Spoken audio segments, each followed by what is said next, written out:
नबी करीम सल्लल्लाहु ताला अलैहि वसल्लम ने, ये छोटी सी बात नहीं है, बड़ी बड़ी सरकार दो आलम अलैहिस्सलाम ने इरशादात फरमाए हैं। एक नौजवान जो है उसके बारे में इरशाद है, पहले हदीस पाक सुने। अल्लाह ताला ने इरशाद फरमाया कि महबूब, और ये रोज़ों से मुतल्लक भी है, ये ज़हन में रखें, फरमाया, और ये जो आप पढ़ते हैं ना, व अकीमुस्सला व आतुज़ ज़का, नमाज आप मस्जिद में या घर में पढ़ते हैं, ये फ़र्ज है। मस्जिद पर पढ़ते हैं या कहाँ पढ़ते हैं? घर में पढ़ते हैं, ये फ़र्ज है। और ज़कात भी फ़र्ज है। ये कैसे फ़र्ज है? अल्लाह ने फरमाया नमाज पढ़ो घर या मसीते, तो फिर जाओ काम ते, कोई कारोबार करो, पैसे कमाओ, तो ओचो ज़कात दो। ये जो आतुज़ ज़का है ये बैठने से मना करता है, व आतुज़ ज़का वेले रहने से मना करता है, व आतुज़ ज़का नखट्टू जिंदगी गुजारने से मना करता है, व आतुज़ ज़का में काम करने की फर्जियत का हुक्म है, व आतुज़ ज़का में किसी मसरूफियत में रहने का हुक्म है, व आतुज़ ज़का। तो हलाल रिज़्क़ का कमाना, उस हवाले से सुनिएगा। नबी पाक अलैहिस्सलाम ने फरमाया, अल्लाह ताला ने एक दिन मुझे इरशाद फरमाया, महबूब इन्नल इबादत अशरतु अज्ज़ाइहा, इबादत के 10 हिस्से हैं।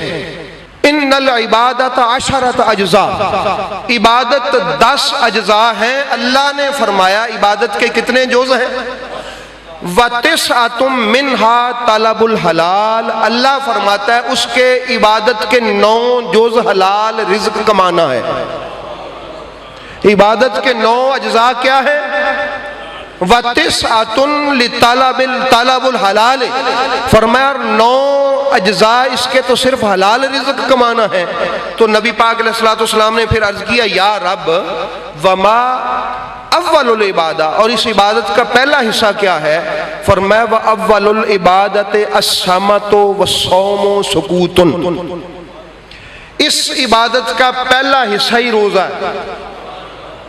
यानी कभी इस रमज़ान के रोज़े की सूरत में, कभी वैसे खामोशी की सूरत में, कभी सुकूत की सूरत में। सबसे पहला हिस्सा ये है कम बोलना, खामोश रहना, ज़ुबान को कंट्रोल रखना, ये इबादत का सबसे पहला हिस्सा है।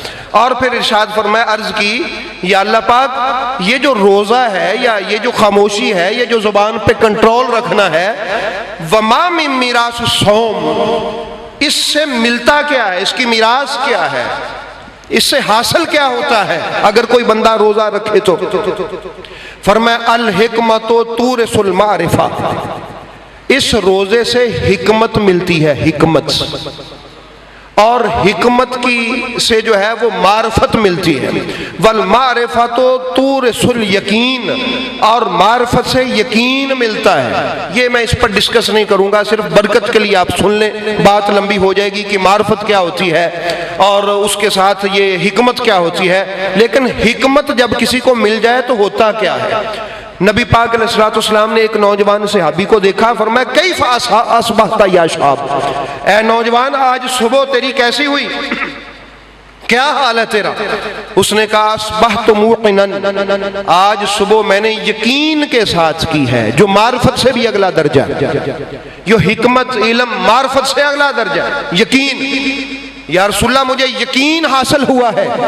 आपने फरमाया लिकुल्लि शैइन दलीलुन फमा दलीलुन लियकीन का, हर चीज की कोई दलील होती है, तेरे दलील की यकीन क्या है? अर्ज किया हुजूर रई तो अर्श रब्बी बारिज़ा, खड़ा जमीन पे हूं, अल्लाह के अर्श को देख रहा हूं, खड़ा जमीन पे हूं, जन्नत को देख रहा हूं, जन्नतियों को देख रहा हूं, खड़ा जमीन पे हूं, जहन्नम और जहन्नमियों को देख रहा हूं। ये किससे कह रहा है? जिसकी नजर से न अर्श छुपा हुआ है, न जन्नत छुपी हुई है, न जहन्नम छुपी हुई है, न दिलों की दुनिया छुपी हुई है, उससे कह रहा है। अब उसने आगे से तस्दीक की स्टैंप लगाते हुए कहा हाज़ा अब्दुन, नबी पाक ने फरमाया ये वो बंदा है नव्वरल्लाहु क़ल्बहु, जिसके दिल को अल्लाह ने मुनव्वर कर दिया है। पता चला रोजा रखने से दिल में नूर आता है, और अगर वो नूर बढ़ जाए तो पर्दे उठ जाते हैं। फिर ये नहीं ये जमीन ये जो हमारे दूसरे भाई कहते हैं ये कैसे हो सकता है, यहां से वहां तक देख लिया, पर मैं नबी की बात ना कर। नबी के गुलामों में अगर कोई सही रोजे रखे, उसको यकीन की दौलत मिल जाए, उसको अल्लाह ये शान देता है कि वो जमीन पे खड़ा होता है, आसमान अव्वल के पर्दे हटा दिए जाते हैं, आसमान सातवें आसमान के पर्दे हटा दिए जाते हैं और अर्श के पर्दे भी हटा दिए जाते हैं। फिर वो कुछ देखता है जो फिर किसी को नजर नहीं आता। ये तो गुलाम मुस्तफ़ा की नजर है, मुस्तफ़ा की निगाह का कमाल क्या होगा। ये रोजे से नसीब होता है। इसलिए अहबाब गिरामी, रब्बुल आलमीन अपने महबूब करीम अलैहिस्सलाम का सदका हमें रोजा रखने की तौफीक अता फरमाए। और रोजा कौन सा, वो बात ज़हन में रखें, और ये बड़ी मुश्किल है, इस पर अमल करना बड़ा मुश्किल है। गीबत कहते हैं सच बोलने को, किसी के बारे में सच बोलने को क्या कहते हैं, फलाने ने ये काम किया और वाकई उसने किया हो, वाकयातन उसने ये किया, ये गीबत है। फरमाया रोजा रखना और रोजा रख के इसकी प्रैक्टिस करना कि गीबत नहीं करनी, ये प्रैक्टिस तुझे सारा साल काम देगी। रोजा सिर्फ इबादत नहीं है, तरबियत भी है। अगर ये रोजा मिल गया तो पता चला अल्लाह की बारगाह में बंदा मोमिन की बड़ी कदर है। अल्लाह किसी ऐसे सच को पसंद नहीं करता जिससे कोई मुसलमान रुसवा हो जाए, मुसलमान रुसवा हो जाए, अल्लाह ऐसे सच को भी पसंद नहीं करता।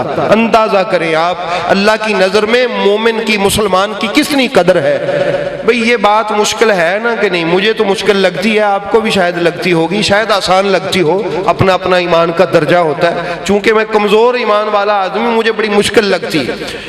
खामोश रहना, कंट्रोल रखना अपनी जुबान पर, किसी के बारे में तबसरा करना, और अगर किसी में कोई गुनाह या ऐब नहीं है वो उसके बारे में कहना, ये बुहतान है, ये इल्ज़ाम है, इसका एक अलग गुनाह है। इसलिए जुबान को कंट्रोल रख के आप रोज़ा रखें, अल्लाह की इबादत करें और ज़कात दें। इस रमज़ान शरीफ के महीने में खर्च करें अल्लाह की बारगाह में। ये वो महीना है, आप फ़र्ज पढ़ेंगे तो 70 लिखे जाएंगे, आप नफल पढ़ेंगे तो फर्ज लिखा जाएगा। एक फर्ज पढ़ेंगे तो 70 फर्ज लिखे जाएंगे, एक नफल पढ़ेंगे तो एक फर्ज लिखा जाएगा। ये है, ये वो महीना है। तस्बीह है, हमारे सांस भी तस्बीह है, सोना भी इबादत है। अल्लाह पाक हमें रमज़ान शरीफ की कदर की तौफीक अता फरमाए।